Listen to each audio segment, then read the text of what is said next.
छत्रपती शिवाजी महाराज आग्र्याच्या कैदेतून यशस्वीपणे सुटल्यानंतर औरंगजेबाला असं वाटायला लागले की महाराजांना सुटण्यासाठी मिर्झा राजाच्या मुलानं म्हणजे रामसिंगानंच मदत केली असेल. म्हणून औरंगजेबाने रामसिंगवर आणि मिर्झा राजा जयसिंगवर राग धरला.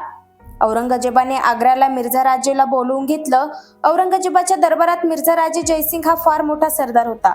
औरंगजेबाचे आजोबा जहांगीरच्या काळापासूनच मिर्झा राजे बादशाहच्या सेवेत होते. मिर्झा राजांची एक मानबाई नावाची आत्या जहांगीरला दिलेली होती.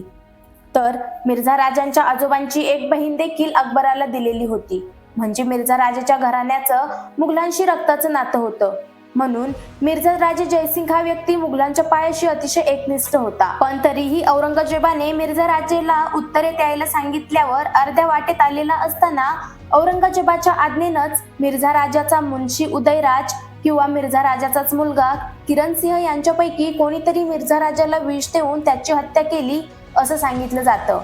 निकोलाई मुन्शीने असं लिहून ठेवलंय. पण औरंगजेबाच्या दरबारी इतिहासात मात्र मिर्झा राजाचा मृत्यू हत्तीच्या अंबारीतून उतरताना पाय घसरून पडून झाला असं लिहिलंय.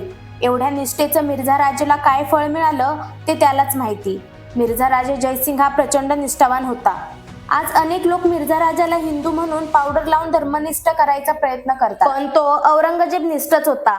मिर्झा राजानं या काळात औरंगजेबाला लिहिलेली महाराजांच्या बद्दलची पत्र जर तुम्ही वाचली तर मिर्झा राजे जयसिंग काय लायकीचा होता ते तुमच्या लक्षात येईल.